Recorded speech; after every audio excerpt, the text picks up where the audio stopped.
체육계 관련이라든지 뭐 정관계 관련 이런 부분. 카메라는 치우시고요. 네.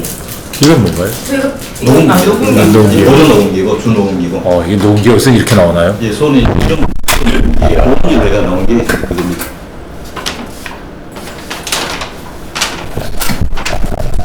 이런 녹음기 값이 얼마나 하나요? 지금 한 75만. 역시 이 카메라처럼 보일 정도로 다 복잡한 거 보니까 비싸겠다. 여기 이제 그 음질 자체 굉장히 고음질이라 가지고 이 시간 작업 용량은 한 4시간 정도. 그래요? 불렀어요. 뭐 4기가 나도 이런 건 굉장히 무궁무진해요. 보이스 레코드는. 제가 한번 녹여보니까 이게 경로당에 하니까 이게 이 방바닥에 이게 그 보일러 돌아가는 그 소리까지 잡히네요. 너무 예민하게. 예민하게. 그러니까 이게 이제 다리라는 이 삼각대가 있어요. 녹화는 하지 마세요. 예, 녹화는 안 하고. 녹화는 안 돼요. 저희가 핀 마이크 쓰려면 얘를 사용해야 돼가지고 제가 화면은 아예 안 쓰도록 할게요.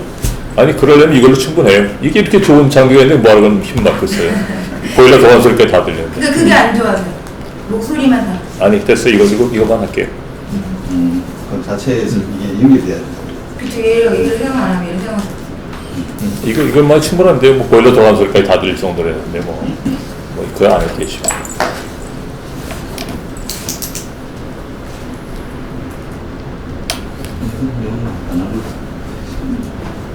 그러시고 한 3시간 정도쯤이면 괜찮겠죠? 예, 저 정도로. 오케이. 예. 하시죠. 반갑습니다. 이렇게 또 귀한 시간이 별 말씀. 주셔가지고. 별 말씀. 저희도 이제 아산정유나 그리고 현대그룹 성장과 관련한 그 구슬 인터뷰를 지금 1차년도 사업을 진행하고 있습니다. 구슬의 어떤 편을 위해서 일단 구슬자, 저는 면담자, 창업자 이런 호칭 용어해가지고 일단 인터뷰 진행하도록 그렇게 하겠습니다.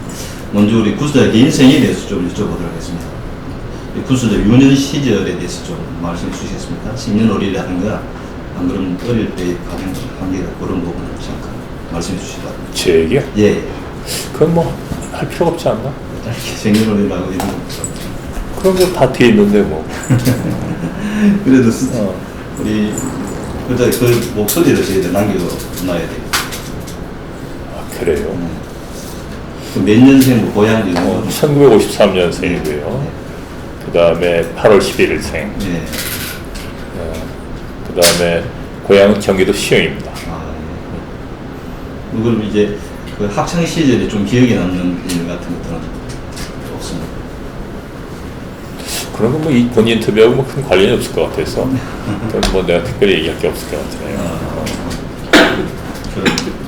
알겠습니다. 한 가지 더 여쭤보겠습니다. 부자 취미생활 지금 꾸준히 하고 있는 낚시입니다. 예. 낚시. 예. 낚시는 좀 오래 했습니다. 내가 5살 때부터 했으니까 오래됐죠. 5살 때. 예. 5살 때 낚시를 배웠으니까 50년 넘었네요. 그럼 시흥이면 그 낚시할 때가 그 시흥에도 낚시할 때 굉장히 많습니다. 거기도 이제 바닷가도 있고 저수지도 있고 예. 농사 짓는데 저수지 다 있는 데니까. 예. 그래서 낚시할 때는 많죠. 그럼 요즘 혹시 건강을 유지하기 위해서 뭐 하고 있는 운동이라는 그런 거 있습니까? 전혀 없습니다. 전혀 없고요. 가끔 이제 그 걷기 하는 것 외에는 없습니다. 워낙 바쁘시게 살았을 거예요. 아니면 그게 아니고 정기적으로 예를 들면 뭐 피트니스 센터 같은 데를 간다거나 하는 것은 좀 어려움이 있으니까요. 예. 그러니까 휴일 날이나 이럴 때 시간이 날 때 그 걷기 운동을 하고 있고요. 예. 특별히 하는 것 외에는 특별히 하는 운동 없습니다. 예.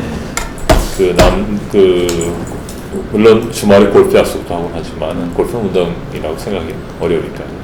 예. 그럼 이제 현대에서 생활에 대해서 좀 이제 여쭤보도록 하겠습니다. 대학을 졸업한 이후 첫 직장을 현대로 오셨습니까? 그렇습니다. 예. 대학을 졸업하고 대학을 졸업하기 전이죠. 대학교 4학년 2학기 재학 중에 기업 공채에 응모를 해가지고 예. 기업 공채에 응모를 해가지고 현대그룹에 입사하게 됐습니다. 그러니까 1976년 가을에 현대그룹에 응시를 했었었는데 그때 저희는 그 필기 시험을 보고 입사를 한 정체가 있고 예. 성적 우수자들에 대해서 특채를 했었습니다. 예. 서울대, 연대, 고대, 서강대 예. 에서 20명씩 성적 우수자를 추천을 받아가지고 그 추천을 받아서 약 80명이 받았는데 80명 중에서 40명이 떨어지고 40명 정도 합격을 했었었는데 그때 그 성적 우수자들 그때는 성적 우수자들은 필기 시험을 면제해주고 예. 면접, 영어 면접 두 가지 보고서씩 들어갔었습니다. 그럼 성적 우수자로. 성적 우수자로 해서 이제 그 특채를 해서 들어갔죠. 그럼 그때 그 이제 현대를 선택했을 때는 현대의 어떤 뭐 점이 좋았다는 그런 있을 지원. 그때 당시만 하더라도 현대는 다른 그룹에 대해서 유명세가 떨어졌었습니다. 예. 사실 저는 그 당시에는 맨 처음에 입사 원서를 대우그룹에 입사 원서를 했었어요. 예. 입사 원서를 대우그룹에 이제 지원을 했다가 현대가 성적 우수자들을 먼저 뽑는다는 얘기를 듣고 성적 우수자로 신청을 했던 거죠. 예. 그래서 대우 시험은 보질 못했습니다. 현대그룹에 합격이 돼가지고 예. 필기 시험을 볼 때 그러니까 대우그룹 필기 시험을 보는 날 현대그룹에서 영어 면접 시험을 봤습니다. 그때는 이제 다른 회사에 이제 겹치기 지원을 이제 방지하기 위해서 그랬던 걸로 기억이 되는데 그래서 그 필기 시험 볼 때는 영어 면접을 봐가지고 영어 면접을 봤죠. 예. 그래서 저희가 아마 조금 일반 공개 채용보다 성적 우수자 공개 채용 면접을 일주일인가 먼저 했을 겁니다.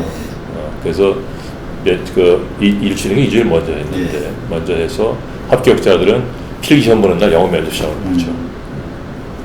그래서 저는 사실 원서를 맨 처음에 대우에다 냈었습니다. 현대와 인연을 그렇게 맺게 되고. 예, 그래서 그때 이제 먼저 성적 우수자들을 먼저 특택한다는 때문에 현대에 입사시험을 보게 됐던 거죠. 예. 그럼 입사했을 때 처음에는 어느 부서에 배치를 받았습니까? 입사해서 그 합격자 발표가 나고요. 예. 합격자 발표가 나오고 정식으로 부서 배치가 되기 전에 저는 그 당시에 이제 연락을 받고 현대 이제 건설 주식회사, 예. 현대건설 주식회사 기획실에서 합격자들을 전부 다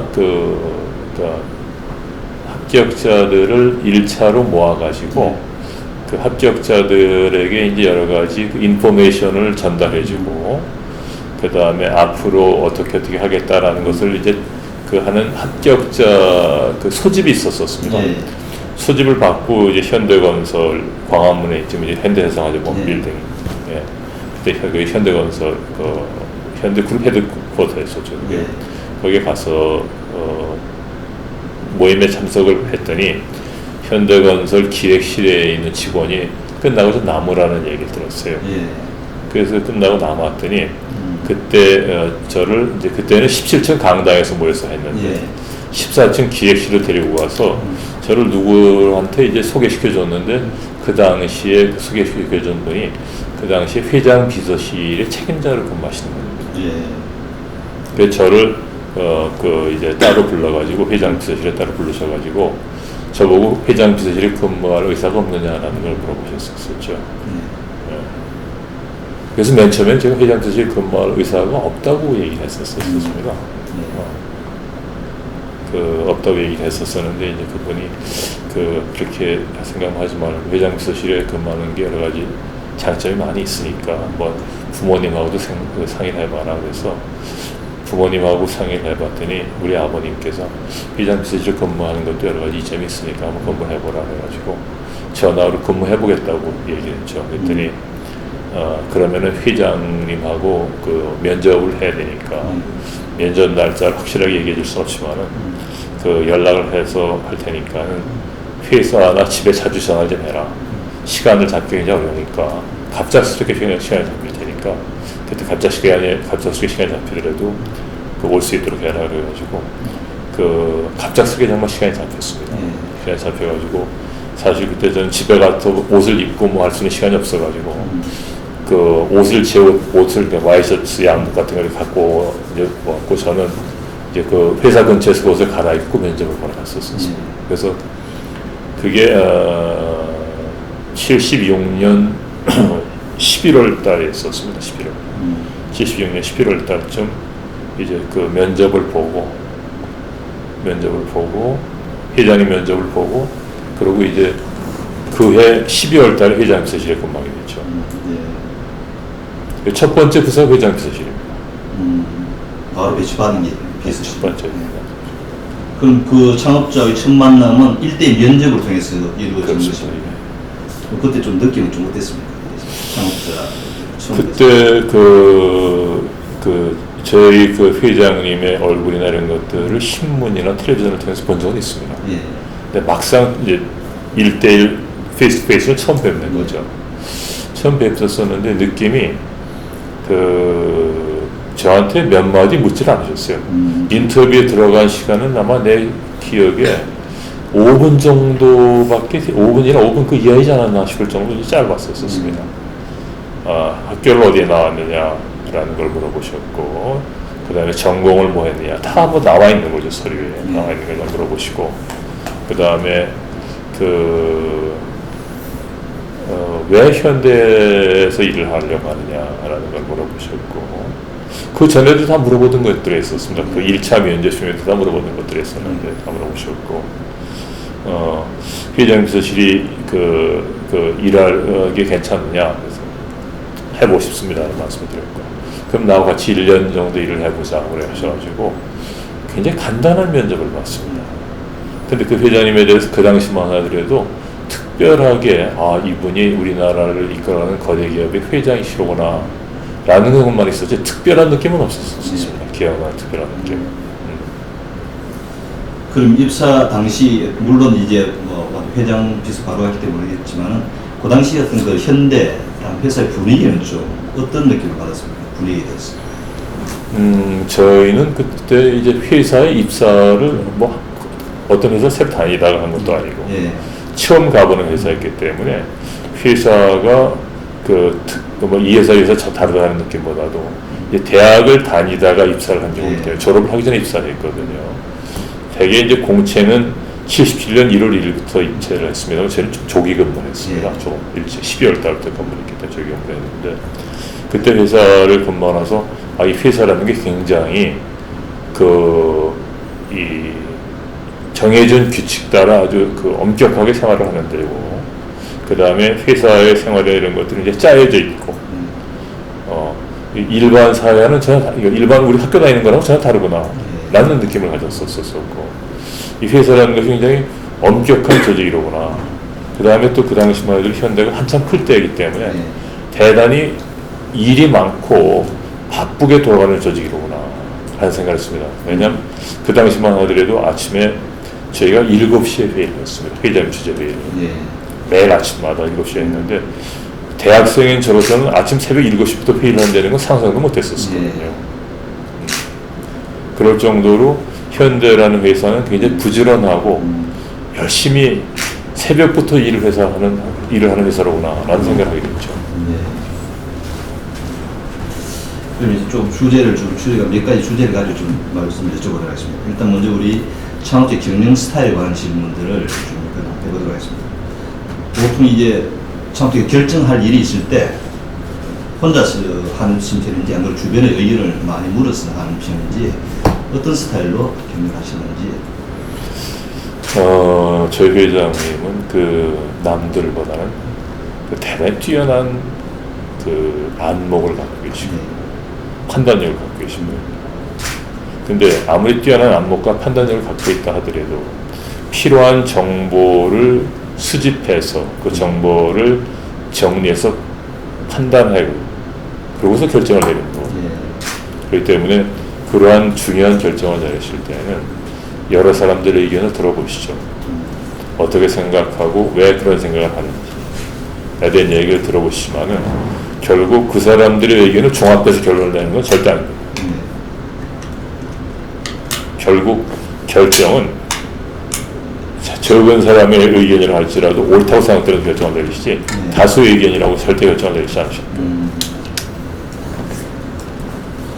그래서 많은 분들이 회장님이 굉장히 그 독단적이라든가 하는 평가 없이 내리신 분이 있을지 모르겠지만 절대 그렇지 않습니다.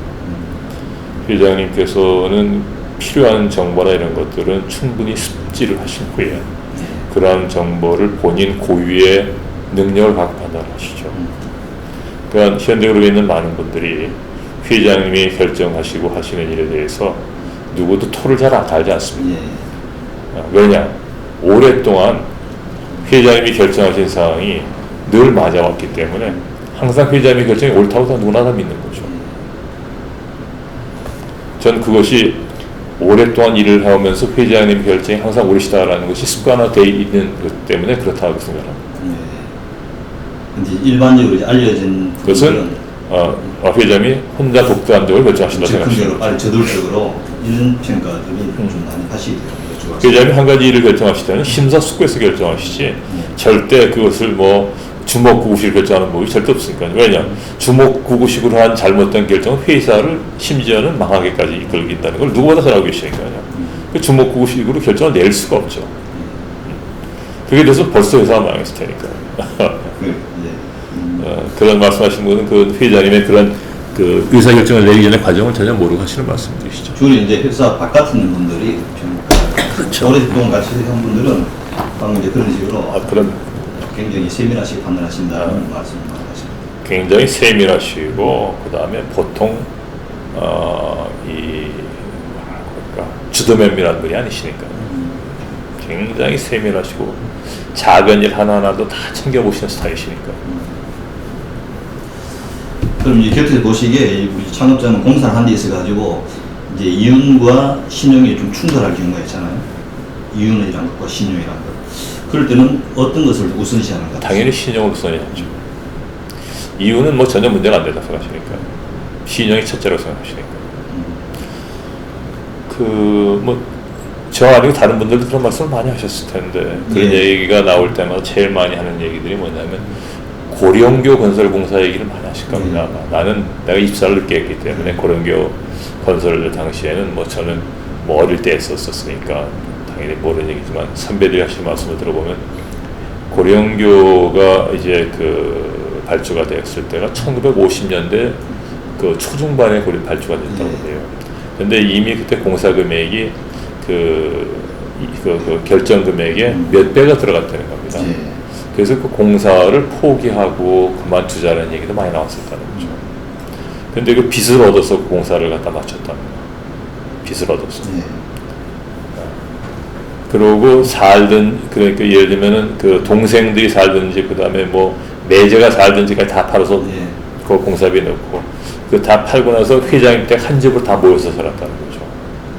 그때 빚을 얻고 고리채를 쓰고 해가지고 형편없이 돼서 그래가지고 나서 그 공사를 마쳤는데 공사 금액이 그때 얼마였든지 내가 제가 정확히 기억이 없습니다만 어쨌든 그렇게 해서 공사를 마쳐서 대신 많은 금전적인 손해를 봤지만 커다란 신용을 쌓았다는 거죠. 거기서. 똑같은 것이 해외 공사도 한번 있었었는데 태국에 그것도 제가 입사하기 전에 공사가 끝났는데 태국의 고속도로 공사인데 태국 프라니티와웃 공사든가 하는 공사가 있었어요.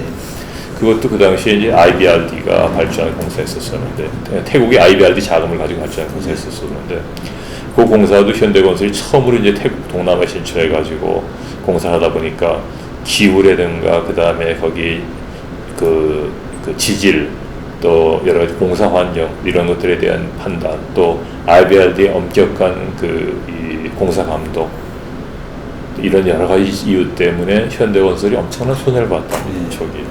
그래도 그 공사를 끝까지 잘 마무리해가지고 그 태국 고속도로 건설 공사를 통해서 쌓은 신용을 가지고 그 후 동남아 진출의 교두보를 쌓았고 그 신용으로 동남아 진출로 쌓은 교두보를 중동까지 이어갈 수 있었다.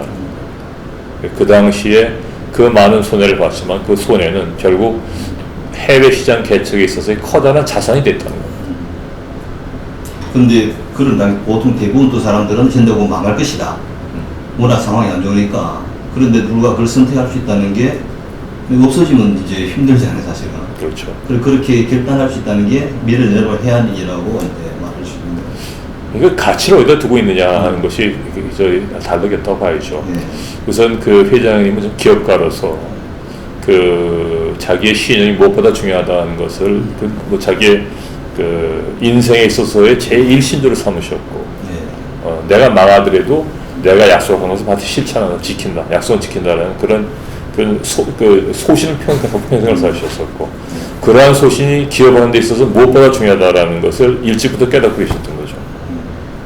그 50년대 고령교공사가 1953년대 발주가 됐던 거야. 그러니까 그때만 하더라도 회장님이 1915년생이니까 15년이면은 그때 40세 정도쯤 되셨을 때일 겁니다. 그렇죠? 그때 40세면 뭐 많지도 않은 나이 아닙니까? 지금 따져보면. 그때 벌써 그런 생각을 하셨었으니까. 남들 같으면 포기했을 겁니다. 그 공사 그냥 다 팽개치고, 가족들 전 재산을 다 팔아서 한 건데.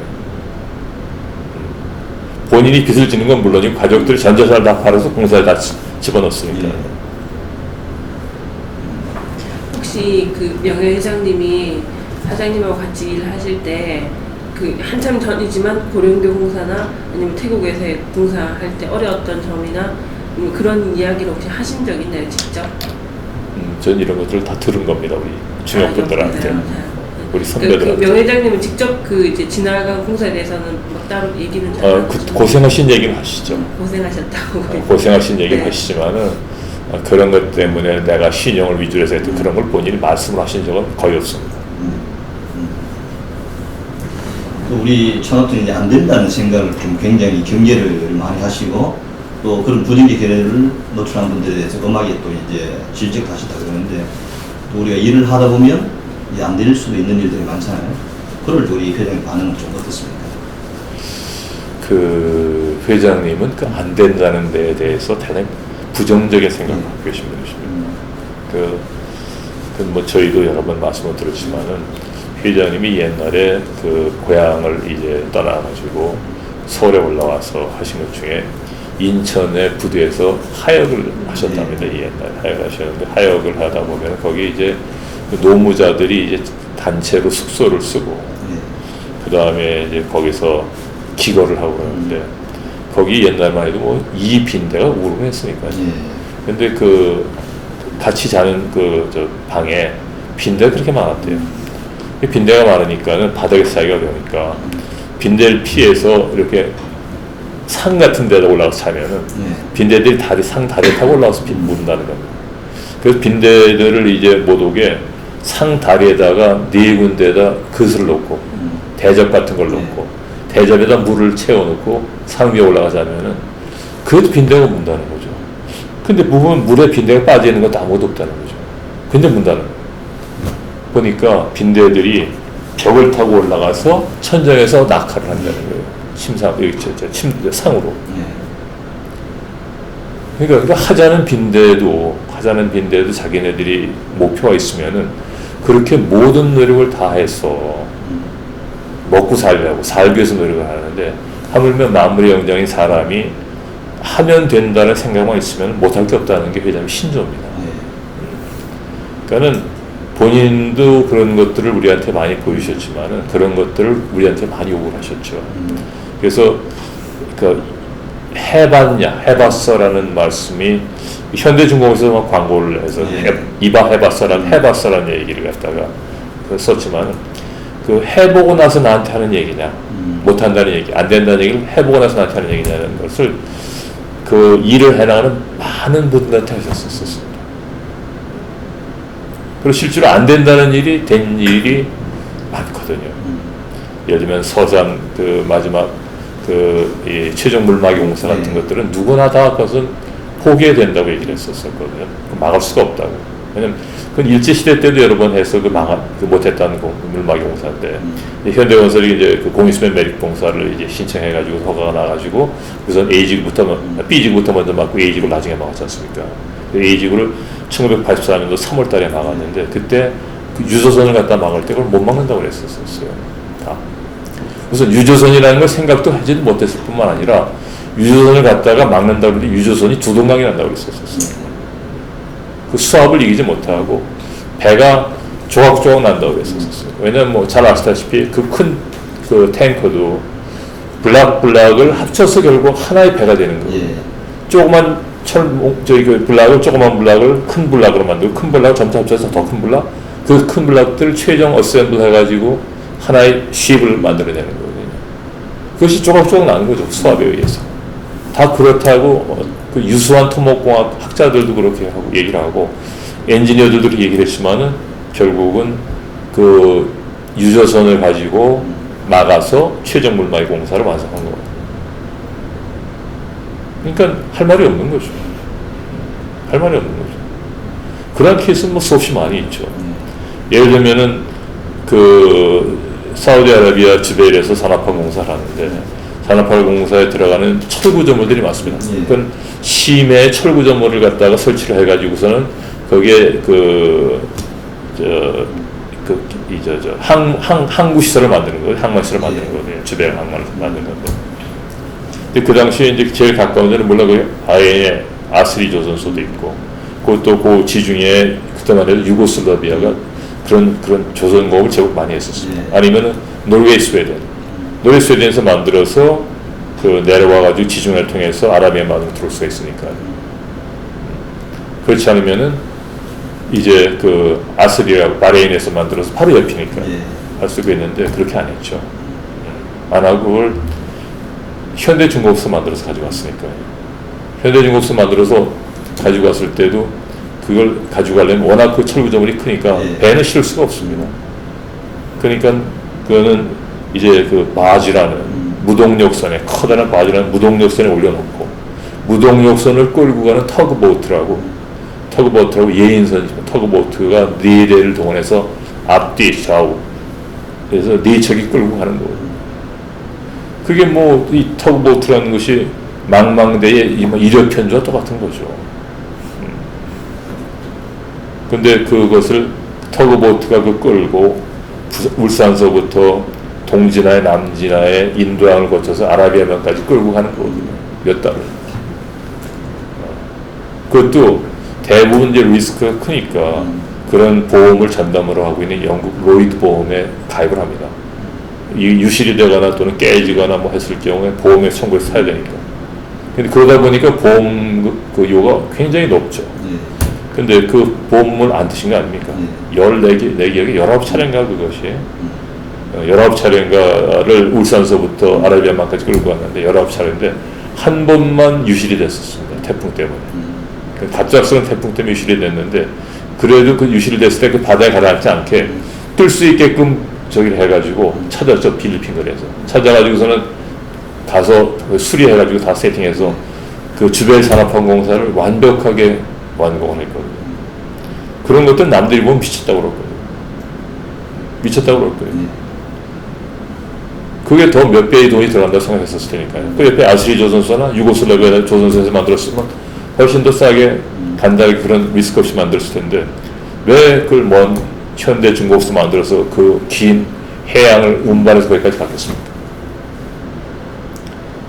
현대중공업의 그 당시 현대중공업이 조선공업이 불황했었어요. 그 현대중공업의 그런 여러 가지 인력과 시설을 이용해서 최고로 싼 값을 만들어서 운반비도 최소화하고 거기에 들어가는 부대 비용을 최소함으로써 최대로 많은 이익을 올리기 위해서 했던 거죠. 그래서 우리나라가 주벨 공사를 통해서 그 외환 위기를 겪고 우리나라가 정말 오늘날 이런 커다란 발전을 이루기까지 된 커다란 요소 중에 하나 됐던 거죠. 그런 것이 결국 회장님의 판단이거든요. 의사결정, 판단. 그러한 것을 대부분 판단하라고 하면은 제일 편하게 아스리 조선소라든가 아니면 유고슬라비아 발주라든가 아니면 울산에서 하더라도 다 로이드 선급협회, 로이드 보험에 다 들었겠죠. 하지만 그런 걸 하실 때는 서울서부터 주벨까지 갈 동안에 어떤 항로가 제일 안전한지 또 어떤 때가 제일 좋을 때인지 그때 계절풍은 어떻게 불고 태풍이 언제나 일어났는지 인도양의 사이클론은 어떻게 됐는지 사이클론이 어떻게 발생이 돼서 어떻게 그 코스를 어떻게 하고 있는지 어떻게 피해가야 되는지 이런 많은 스타디를 하고 나서 그때 보내는 거거든요. 그런 걸 사람들은 모르는 거죠. 그 속에 숨어있는 그 노력들을 모르는 거죠. 그리고 무모하다고 얘기를 하는 거죠. 예. 그러니까 사람들이 회장님의 의견을 뭐 반박하거나 따를 수가 없죠. 본인들이 얘기한 것하고는 전혀 딴 생각과 딴 아이디어를 가지고 시행을 해서 그것으로 인해서 엄청난 결과를 얻어내니까.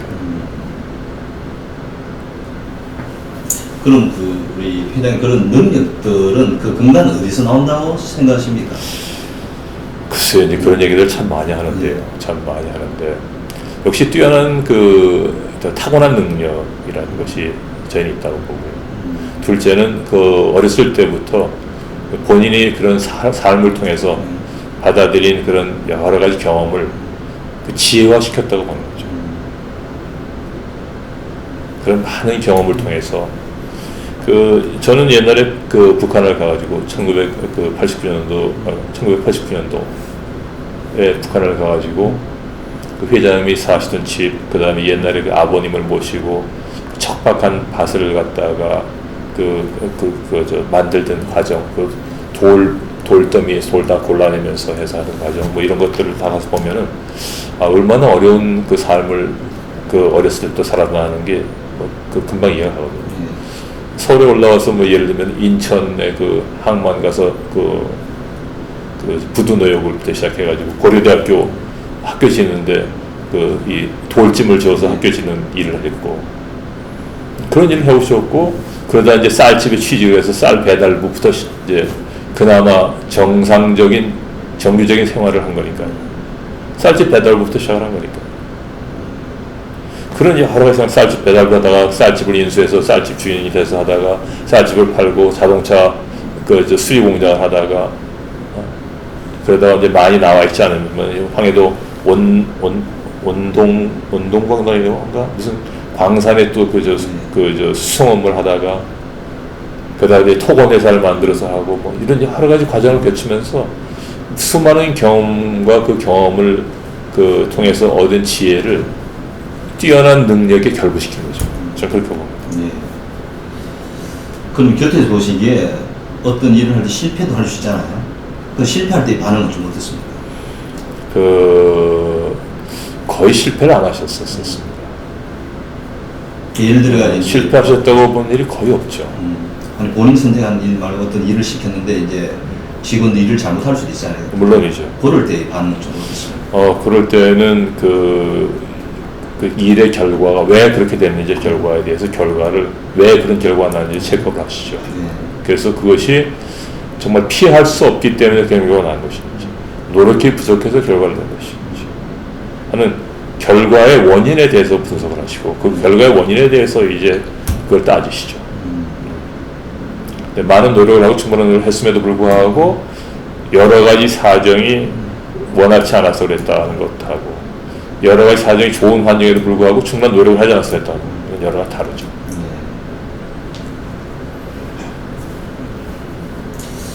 그리고 또 이제 일반적으로 우리 창업자께서 굉장히 음하시고 그 카리스마 굉장히 강하다고 이렇게 말씀하시잖아요. 어떤 부분이 카리스마가 좀 강하다고 느끼셨는지? 우선 그 카리스마라는 것은, 카리스마의 원적이 뭡니까? 카리스마라는 것은 정말 뛰어난 리더십이거든요. 예. 뛰어난 리더십. 뛰어난 리더십이 뛰어나다 보니까 감히 그 리더십에 근접하거나 또는 대항하기 어려우게 되는 거죠. 그 카리스마가 어떻게 형성이 되느냐. 첫 번째는 뛰어난 능력입니다. 뛰어난 능력이 없으면 절대 뛰어난 카리스마를 가질 수가 없습니다. 능력이 모자라는데 누가 카리스마를 인정을 해줍니까? 자기보다 못하는데. 첫째는 뛰어난 능력이 있어요. 두 번째는 뛰어난 능력을 갖고 있다 하더라도 그 사람이 솔선수범하자면 절대 안 됩니다. 솔선수범할 수 있어야 되죠. 그래서 남보다 먼저 앞서야 되거든요. 네. 세 번째, 이게 참 중요한데요. 이건 자기보단 항상 남을 먼저 배려해줘요. 뛰어난 능력을 갖고 있고 솔선수범하더라도 그것을 항상, 예를 들면 좋은 일이 생기면 자기고 잘못되면 남이고 하면 절대 지도자로서 또는 리더로서 인정을 안 해줍니다. 카리스마가 생길 수가 없죠.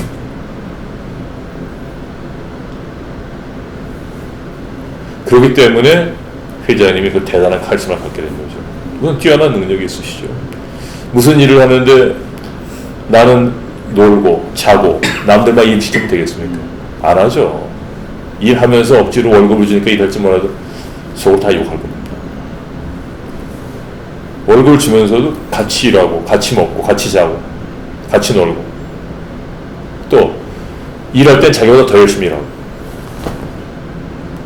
그리고 어디 나가서 이제 예를 들면은 남들이 칭찬할 때는 네가 일 열심히 해서 잘하겠다 했구나. 아니야 내가 열심히 한 게 아니라 내 부하들이 열심히 잘했어. 훌륭한 부하들 때문에. 이렇게 얘기해야 그게 훌륭한 지도자가 되는 거죠. 훌륭한 리더가 되는 거죠. 그래야 그 사람이 정말 진정한 카리스마를 가졌다고 할 수가 있는 거예요.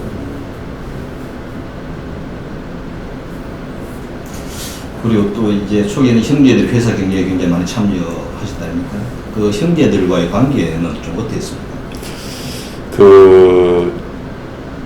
저는 시작 초기에는 없었기 때문에 그 정확한 그 시작 초기는 모르겠습니다만 그 회장님은 그 일종의 그 아버지나 마찬가지입니다.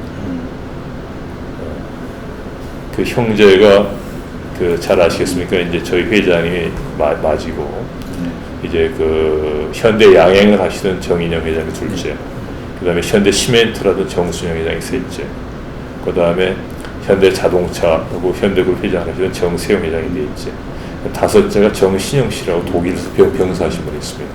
다섯째. 그 다음에 여섯째가 정상영 회장이라고 KC 회장 지금 하고 계신 명예회장이 하신 분이 여섯째인데, 그 다음에 이제 여동생이 하나 있죠.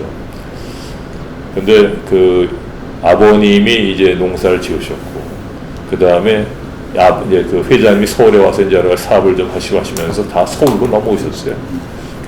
그 부모님 묘소가 다 서울에 있습니다. 우리 회장님 산소 바로 옆에 있어요. 다 이북에서 돌아가신 게 아니라 서울에서 돌아가셨습니다. 때문에 그 동생들이 다 형 밑에서 공부를 하고 잘하고 형이 다 키워서 같이 회사 들어와서 일을 시키고 했죠. 그러니까 형이지만 아버지와 마찬가지입니다. 그 과정에서 이제 동생들도 현대에 와서 열심히 일을 하고 현대가 발전하는데 다 일조들을 하셨죠.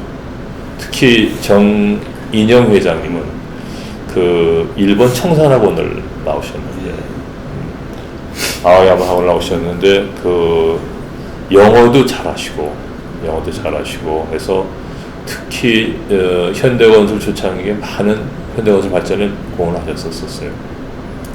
뿐만 아니라 이제 그 동생 그 정세영 회장님도 그 고려대학교 졸업하고 미국에 유학 가서 영어 마치고 와서 현대건설 또 이제 그분이 현대자동차를 하는데 많은 공헌하시고, 회장님은 셋째 동생 정순영 씨를 그 현 회장님이 참 그 여러 가지 공을 들여서 만든 단양시멘트 공장을 만들어서 그것을 정수정 회장님한테 주시고 현대시멘트로 제일 먼저 독립을 시켰습니다.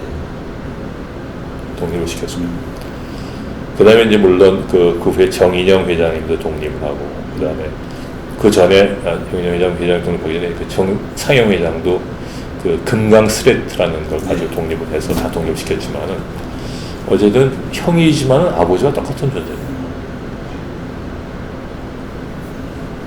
지금 현대그룹도 이제 그 2세 경영에 와서 이제 3세로 또 넘어가고 있는 그런 상황인데, 어떻든 이제 그 경영에서 2세 경영에 와서 2세 경영에 대한 어떤 기본 생각과 지금 현재 계실 때는 좀 곤란하시지만은 좀 조언을 그래도 해주신다 그러면, 저 현대는 훌륭하게 지금 성장하고 있지만은 그래서 지금 이제 우리 창업자가 안 계시기 때문에 좀 어땠으면 좋겠다는 조언을. 그건 뭐 내가 드릴 말씀이 아닐 것 같으네요. 다들 지금 잘하고 있지 않습니까? 네. 다들 잘하고 있는데 뭐 내가 이래했다 잘했다 하는 얘기를 내가 뭐 거기 할 필요도 없고 할 수도 없을 것 같아요. 다들 지금 잘하고 있지 않습니까? 형제들이 현대 자동차그룹, 기아 자동차, 현대 기아차그룹도 잘하고 있고, 그 다음에 그 후에 밑에 있는 동생 정몽근 회장, 명예회장님 현대백화점도 사업 다 잘하고 있고, 또 그 밑에 있는 현대중공업도 지금 뭐 현대중공업그룹도 지금 여러 가지 그 세계 경기가 불황이기 때문에 지금 좀 어려움이 있지만 뭐 세계 최대의 회사, 세계 최대 조선사가 아닙니까 지금. 그 밑에 하고 있는 또 현대해상화재보험도 잘 하고 있고 또 지금 뭐 사촌들이 하는 회사, 예를 들면 작은 집들 현대산업개발그룹이라든가 또 뭐 한라만도 그룹이라든가 지금 그 시멘트 그룹, 성우 그룹이 좀 어려운 걸로 좀 듣고 있지만은 뭐 어려움 해치기 일어나겠죠. 뭐 그럴 정도의 능력들이 다 있는 분들이니까 전 잘하고 있다고 보고 앞으로 잘 해나갈 거라고 봅니다. 그럼 우리 창업자 그 역대 정부와의 관련성에 대해서 몇 가지만 좀 여쭤보겠습니다. 그 우리 창업자와 이 박정희 대통령과의 어떤 그런 관계는 좀 어땠는지, 또 기업 체제 중에서 좀 비교적 가까운 사이였다고 볼 수 있는지 좀 여쭤보고 싶습니다. 저는 제가 입사를 76년 12월 달에 입사했기 때문에 그 고속도로 건설이라든가 하는 그 초기에 제3공화국 초기에 그런 여러 가지 현대와의 관계나 이런 것들에 대해서는 좀 제 앞에 일이기 때문에 잘 모르겠습니다만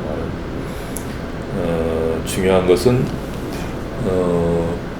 제3공화국 그게 그 여러 가지 그 제일 중요한 경제 정책과 관련돼서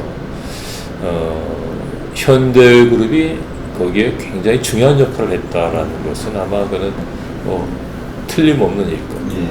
네.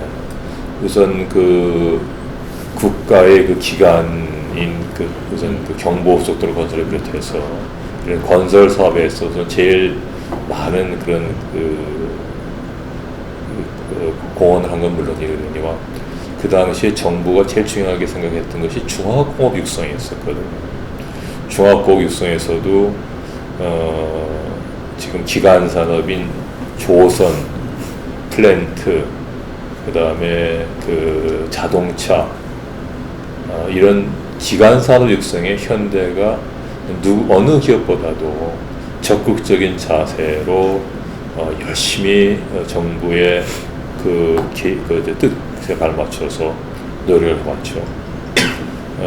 뭐 잘 아시겠습니다만은 특히 조선공업이라든가 자동차공업이라든가 이런 것들은 누구도 손을 대려는 사업들이 아니었었습니다. 지금은 우리나라가 지금 뭐 조선공업은 세계에서 1등이고 현대자동차 그룹이 지금 뭐 세계에서 5위 내에 드는 자동차 그룹이 됐습니다만 현대자동차가 그 당시에는 우리 상공부조차도 우리 대한민국 상공부조차도 자동차는 외국에서 사다 쓰는 것이 훨씬 더 바람직하다, 더 효율적이다라고 생각을 얘기할 정도로 자동차 공업에 대해서는 누구도 우리나라가 성공한다는 생각을 하지 못할 때였었어요. 또 조선공업도 마찬가지로 우리가 그런 기술도 없고 또 그걸 배를 지어봤자 누가 사갈 사람이나 있겠느냐. 그 배를 그런 큰 배를 어떻게 짓겠냐 우리나라가. 그 목선이나 뭐 조그만 저희 선박 만드는 것도 쉽지 않은데 우리나라 그런 큰 배를 어떻게 만들겠느냐라는 부정적인 성격이 다 시대적이게 있었습니다. 그 당시에 그 박정희 대통령의 그런 그 중화공업 육성에 제일 적극적으로 나서가지고 그것을 갖다가 실현에 옮긴 기업이 현대입니다. 결국은 그 당시에도 마찬가지로 왜냐하면 할 수 있다라는 생각을 갖고 그것을 앞장섰던 거예요. 그렇기 때문에 우리나라의 그 발전에 박정희 대통령이 경제적인 측면에서 많은 공헌을 하셨다면은 거기에는 현대그룹의 우리 돌아가신 회장님께서 거기에 아마 커다란 부분을 담당하셨다고 저는 생각합니다. 그러니까 자연히 그 정부와 현대와의 관계가 어떤 면에서 보면은 굉장히 밀접한 관계에 있을 수밖에 없었다고 저는 생각하고 그런 과정에서 정부가 오늘날 대한민국 경제가 이렇게 발전하는데 현대 또 돌아가신 회장님께서 커다란 공헌을 하셨기 때문에 지금도 정 회장님이 대한민국 국민들이 생각하는 그 최고의 기업인, 최고의 경제인으로 꼽히고 있는 거 아닌가 생각합니다. 이제 그런 것들 때문에 또 세간에서는 혹시 정경유착이 아닌가라고 이제 말하는 분도 실제 계시거든요. 그런 부분은 또 어떻게 말씀할 수 있겠습니까? 정경유착이라고 했을 때는 우리가 뭘 그쪽에다 갖다 준 게 있어야 정경유착이라고 할 겁니다. 근데 그 박정희 대통령이 그 시해되고 난 후에 네. 박정희 대통령이 개인 재산이 있었잖아요. 그럼 나보다 더 잘시까. 그러니까 그런 부분에 대해서 박정희 대통령이 이제 깨끗하게 살아는 거죠. 뭐 그런 얘기가 많이 나왔지 않습니까? 무슨 뭐 스위스의 비밀 예금 그 뭐 부자가 있다든가 뭐다 어디 감춰놓은 게 그럼 뭐 정말 깨끗하게 나왔죠. 그 비서로 계실 때 76년도에 이제 비서실에 들어가셨잖아요. 그때 명예회장님하고 박정희 대통령 혹시 만나는 장소에 같이 가시거나 아니면 뭐 만났다라는 얘기 혹시 들으신 적 있나요? 그러면 공식적으로 다 만난 거니까. 공식적으로. 그러면은 그 이제 만나고 와서 명예회장님이 박정희 대통령에 대해서 어떤 뭐 박 대통령은 이런 부분이 참 마음에 들어라든지 혹은 뭐 이런 사업을 하자는데 마음이 좀 잘 맞는 것 같아 그런 얘기도 이렇게 밑에 계시는 분들한테 하고 그렇게 하시나요? 아니면 그냥 박정희 대통령 만나고 오면은 그냥 그 만난 거는 그냥 본인만 뭐 어떤 구상이나 이런 것들 다 가슴에 담아두고 그냥 계시는 편인가요? 박정희 대통령이 시해된 것이 79년도 10월 네, 달입니다. 79년 10월 달인데 79년 10월 달에 내가 25살 때예요. 내가 얘기를 했냐면 회장님이 그런 깊은 얘기를 하기에는 나는 직급도 나이도 적절치 않을 때 있었었죠.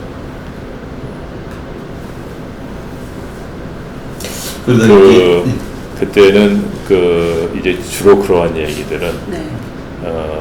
그 당시에 그 주요 멤버들 되시던 지금 아마 인터뷰를 하셨을 거로 보이는데 이춘래 회장 얘기되는가 또는 그 당시에 지금 이명박 대통령, 그러니까 이명박 대통령이 현대건설 사장을 했을 때입니다.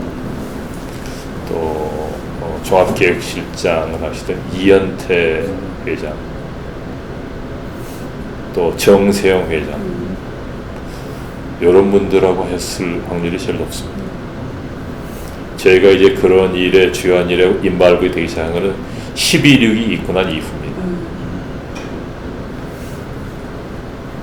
그럼 이제 제5공화국 당시 이제 중공업에 대한 구조조정이 이루어지면서 현대가 굉장히 큰 어려움을 이제 겪게 된 걸로 알고 있습니다. 이때 보통 창업자의 반응은 좀 어땠습니까? 그 얘기를 할 수 있는 사람들이 몇 명 없을 텐데요. 이제 12.6이 일어나고 나서 이제 전두환 정권이 이제 그때 이제 그 국법이죠.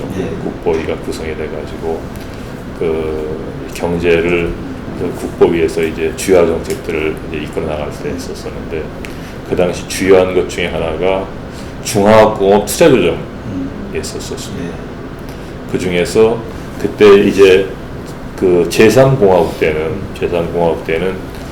그 한라 그러니까 현대양행그룹이죠. 현대양행이 이제 여러 가지로 어려움을 겪게 돼가지고 현대양행이 그 하고 있던 사업을 현대중공업에 그 넘겼습니다. 그것이 현대중공업에 넘기기에 1978년 7월 31일자인가 7월 1일자일 겁니다. 그래서 그 현대중공업에서 이제 그 현대양행을 이제 경영한다는 게 나온 것이 그랬었었는데 그 이제 12.6이 79년에 터지고 나서 중화공업 투자조정이 이제 돼가지고 현대양행과 그 당시에 또 이제 발전설비라는 것이 대단히 유망한 사업종이 돼가지고 현대중공업에도 발전 사업 부분이 있었습니다. 그래서 거기서도 예를 들면은 터빈 제너레이터나 이런 것들을 생산을 하고 해서 중복이 되는 부분이 있었었는데 또 이제 그런 부분이 또 비슷한 부분이 있었던 것이 대우조선입니다. 대우조선중공업에서 그런 부분이 있어서 정부는 그 당시 국보위가 그런 부분을 하나 합치고 그러니까 현대중공업 발전 부분, 그 다음에 현대양행, 그 다음에 대우조선중공업을 하나 합치고 또 하나는 그 당시에 또 여러 가지로 어려움에 처해 있던 대우자동차, 인천에 있는 대우자동차와 현대자동차를 하나 합쳐가지고 두 개를 하나는 현대가 하나는 대우가 경영토록 한다라는 계획을 잡았었습니다. 근데 이것은 제가 듣기로는 그러한 안을 잡게 된 배경에는 대우의 주장이 반영이 됐다라는 것이 그 당시에 얘기했었어요. 어쨌든 그 당시 국보위는 그렇게 정책을 밀어붙이려고 했었습니다.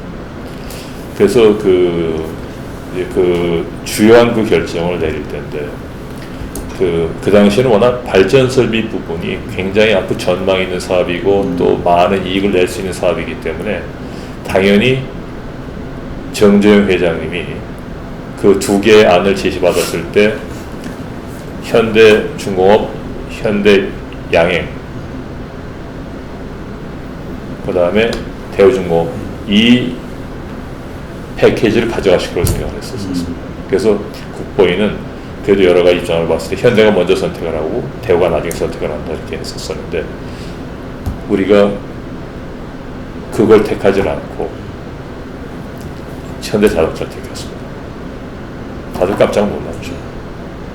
왜 그 당시만 하더라도 그렇게 그 자동차 공업에 뭐 그런 것들은 형편없었을 때고 또 그때는 자동차 불황일 때고 그 다음에 발전 설비 부분은 굉장히 많은 시장과 그 여러 가지 이가 좋았을 때인데 왜 그걸 택했냐라는 얘기를 그게 뭐 장안에 관심사였었으니까 우리가 회장님께 여쭤봤어요.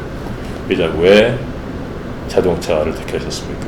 그러니까 회장님 나는 창원 공장은 물론 내 동생이 했지만 내 동생이 한 거지만 그래서 내가 거기에 땅을 갖다 밀고 거기에 공장을 세우고 한 건 아니다.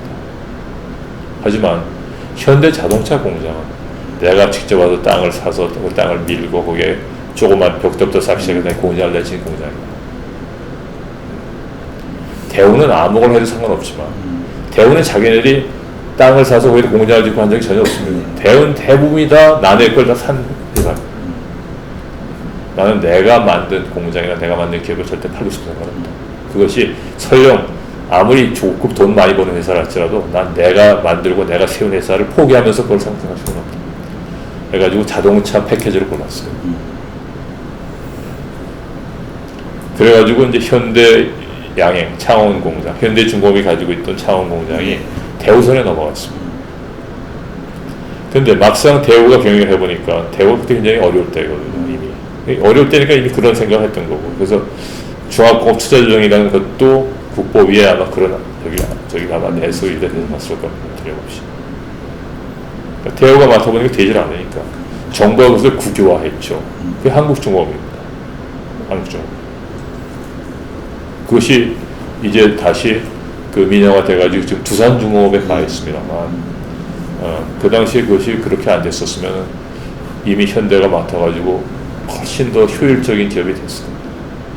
그걸 현대에서 뺏어가 버립니다. 결국 대우자동차는 그대로 대우에서 가져가. 예. 현대는 현대중공업만 다 그 현대중공업 창원공장만 날아가는 거죠.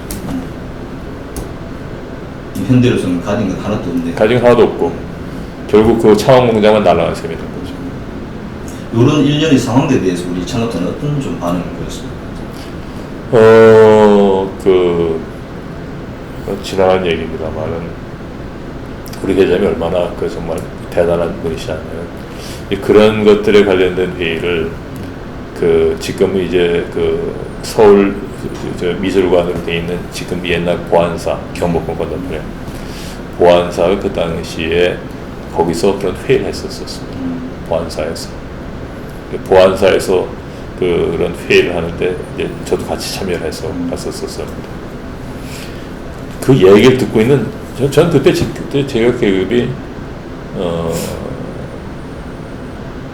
대리 때인가 과장 때입니다.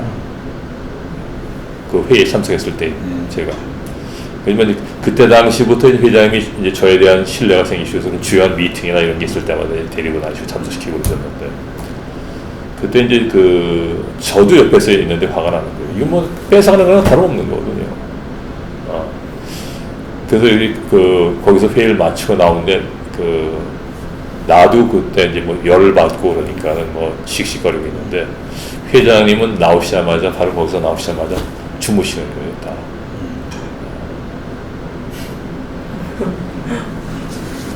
내가 그걸 보고 그랬어. 야, 어떻게 이렇게 본인 엄청난, 이렇게 따지면 본인 자신의 엄청난 부분을 날라보내는, 빼서 잃어버리는 거거든요. 어떻게 그런 걸 겪으시면서도, 당하시면서도 저렇게 나오시자마자 태평에 코를 골고 숨을 쉴 수 있을까? 야, 내가 과연 저렇게 될 수 있겠는가? 라는 생각을 해봤으니까. 참 대단하신 분이에요. 그에 대해 특별한 일반 멘트는 말씀하신 건 없습니다. 아, 그건 뭐 당연히 거기에 대해서 잘못됐다는 말씀을 여러 번 하셨죠. 하지만 그런 것들에 대해서 뭐 그렇게 이게 단 대박한 분이에요. 정말 대박한 분이죠. 이 창업자의 자세를 보면 한국에서 기업을 하는 것은 이제 많은 규제와 진출이 굉장히 어렵다고 토로를 하는 구절을 좀 많이 봤습니다. 혹시 그런 어려운 데에서 이제 창업자 사석에서 그런 개인적인 어떤 그런 부분을 토로한 말씀 드린 적은 없습니까? 많죠. 많죠. 대표적으로 한두 가지만 좀 말씀. 뭐 디테일한 것까지 기억나지 않네요. 첫째는 우리나라가 물론 여러 가지 오늘날까지 이렇게 커다란 경제 발전을 이루어내는데 초기에 있어서는 관주도 경제밖에 될 수가 없었어요. 네. 초기에. 근데 이제 관주도 경제에서 이제 그런 여러 가지 기능이라든가 그런 업무를 성격상 그런 것들이 이제 민간주도로 넘어야 될 때가 됐거든요. 네. 그것이 1980년대 초반입니다. 1970년대 말부터 그런 민간주도 경제라는 것이 이제 생기기 시작했거든요. 네. 근데 민간주도 경제라는 얘기만 나왔었지 거기에 따른 실질적인 것들이 모든 게 다 관에 모든 것이 다 있었었고 모든 것을 하기 위해서는 너무나 규제와 간섭이 너무 많았던 거죠. 그래서 그런 민간주도 경제에 대한 얘기들이 이제 70년대 말 80년대 초를 거치면서 많이 나오게 되죠. 그러면서 그 당시에 이제 더구나 저희 회장님이 전국경제연합회 회장을 맡으셨었습니다. 77년 2월 1일부터 77년 2월 1일인가 2월 며칠부터인가 77년 2월 달입니다. 그때 전경회장을 맡으셨었는데 전국경제연합회가 그 당시에는 지금 경제사단체 중에서 제일 큰 단체이고 중요한 단체였었습니다. 전경연 회장이 지금과는 전혀 다르게 있었으니까 그때 전경 회장을 10년간 하셨는데 5번을 연임하시면서 10년간 하셨었는데 그때 저희 회장이 제일 주장하셨던 것 중에 하나가 민간주도 경제. 그 원인이 뭐냐? 이제는 경제 규모가 커지고 이제 경제 변동에 따른 대응, 변화에 따른 대응 이런 것들을 빠르고 신속하게 대처해놔야 되고 규제를 철폐해나가고 해야 되기 때문에 민간주도 경제로 나가야 되고 규제를 여러 가지 줄이고 없애줘야 된다는 것들이 무브먼트의 제일 핵심입니다. 그러니까 자꾸 충돌이 날 수밖에 없죠, 정부하고. 디테일한 건 생각나지 않지만 그렇기 때문에 굉장히 고생을 많이 했었어요. 그래가지고 그 당시에 대통령이 취임한 사람이 누구냐면 전두환 대통령입니다. 전두환 대통령하고 여러 가지 전두환 정부하고 여러 가지 걸걸한 점이 많이 생겼죠. 그래서 전두환 정부는 전국경제연합회 회장을 쫓아내려고 했었어요. 그리고 후임에 박태진 회장을 시키려고 했었어요. 그런데 전국경제연합회 회장들이 전국경제연합회 회원들이 거기에 반대라고 못 쫓아냈습니다. 왜냐? 전기영 회장은 그렇게 잘할 수 있는 분이 없으니까. 결국 회원들의 뜻이 그렇게 공고하게 돼가지고 전두환 정권이 회장 못 쫓아냈죠. 전기영 회장. 박태준 부회장이 못했습니다. 회장. 이제 좀 민감한 작은 상황들은 기억이 나지 않지만 그럴 정도 정보 트러블이 많았었어요. 예, 그게 또 이제 또 정치 참여와 좀 관련되는 부분인 것 같은데 좀 민감하고 좀 말씀하기가 힘드시다 정치와 관련된 분야 몇 가지만 좀 질문 좀 해보도록 하겠습니다. 우리 창업자는 왜 정치를 해야 되겠다고 결심했는지 혹시 그 이유에 대해서 들으신 적이 있습니까? 첫째는 정치 구조가 너무 후진적이라는 것이죠. 그 다음에 한국 경제가 한국이 앞으로 이러한 정치를 가지고 또 이러한 정치 지도자들을 가지고서는 앞으로 절대로 선진국이 될 수 없다고 판단을 했었죠.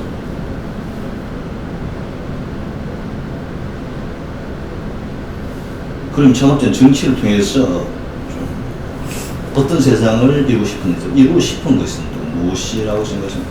더 선진화된 사회, 더 선진화된 국가를 원했던 거죠. 그게 이제 기여를 하다 보니까 이제 정부와의 어떤 마찰이라든가 이런 요소들 때문에 이제 결론 내린 건가요? 그런 것도 일부분 없지 않아 있겠지만은 워낙 한국의 정치 자체가 형편없다고 생각했습니다. 그간 정치를 봐오시면서. 네. 그 선진화된 국가 혹은 선진화된 사회라고 하는 게 구체적으로 그러니까 뭐 정치 자금을 따로 주거나 그런 정치 자금 부정한 돈 같은 걸 만들지 않고 그다음에 뭐 이렇게 좀 깨끗한 시스템 같은 게 만들어져서 그걸 통해서 정치 그런 게 아니고요. 그러면 너무 일반적으로 생각하는데 머릿속에 그런 것만 들어있죠. 네, 어떤 네. 사람들은. 그 선진화 그게 아니라 선진화된 국가라는 것은 네. 정부의 정책이 어디에 초점이 모아져야 되고 정부가 국가가 잘 되기 위해서는 어떻게 해야 되고 또 그렇게 하기 위해서는 각자가 맡은 일을 어떻게 해야 되고 또 그렇게 하려면은 어떻게 시행을 해놔야 되고 하는 것들이죠. 정치하고 뭐 이런 것들은 그 중에 아주 일부분 흑소수, 한 1%도 안 되는 부분이에요.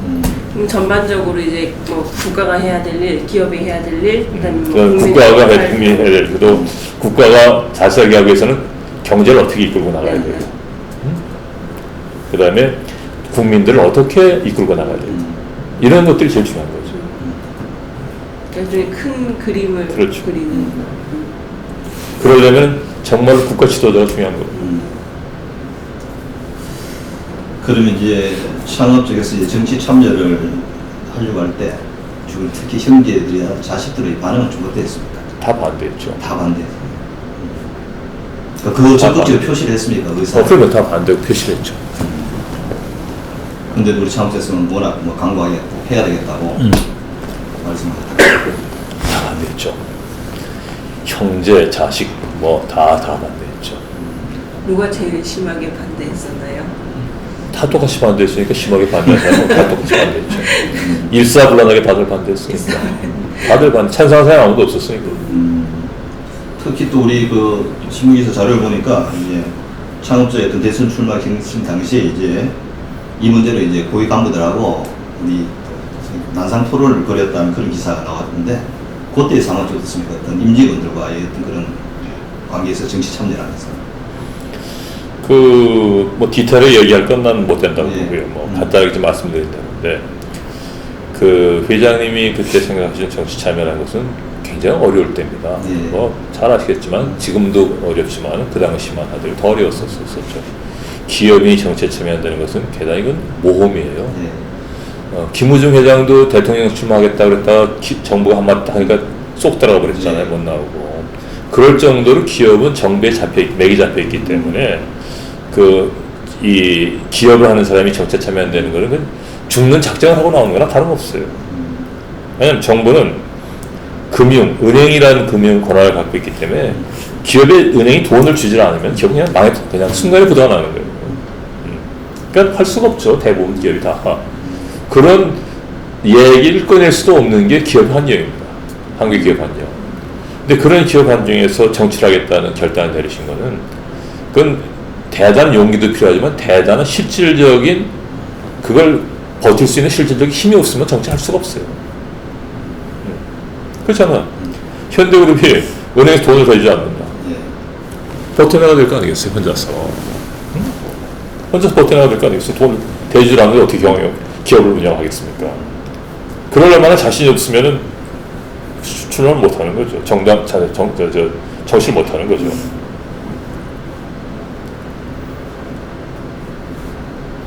어떻든 그것도 뭐 회사 임직원들도 그냥 잠깐만 죄송합니다. 예.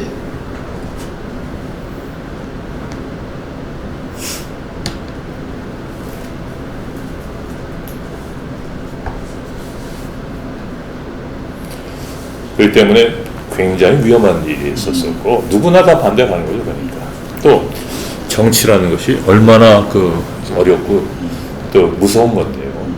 그러니까 하라고 찬성할 사람이 당연히 없죠.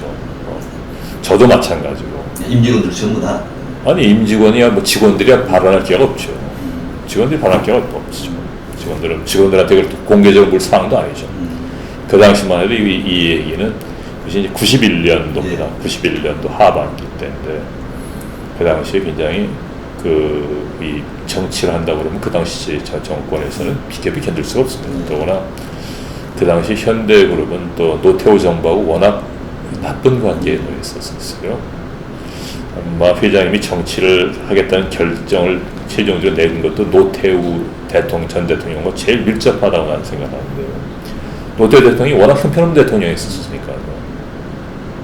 지금 뭐 의식불명예 저렇게 해서 좀 어려운 경우를 당했습니다만 노태우 대통령 시대가 참 어려웠을 때입니다. 현대 오히려 전두환 대통령이 있을 때보다 훨씬 더 어려웠을 때가 노태우 대통령이니까.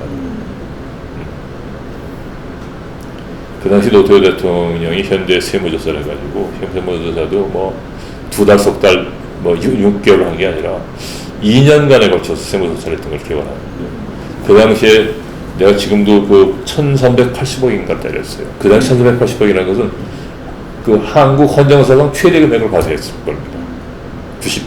91년도 가을에.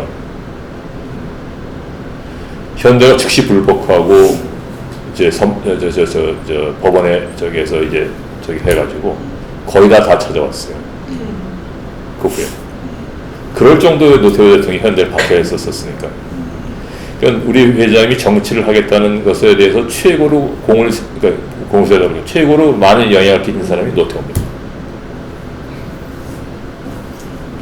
그렇게 엉망했었으니까. 뭐 자세한 얘기는 이건 뭐 정치 문제 얘기니까. 예. 하여튼 제일 지저분하게 한 사람이거든요. 그런 말씀 다른 분들 좀 하셨습니다. 제일 지저분하게 한 사람이고, 나는 노태우 대통령에 대한 평가 굉장히 아주 험한 편입니다. 그럼 당시 당의 이름이 통일국민당이었는데 이름이 이렇게 정해지게 된 배경에 대해 좀 아십니까? 근데 정치적인 문제하고 회장님의 그런 리더십하고 여러 가지 과정하고 무슨 상관이 있습니까?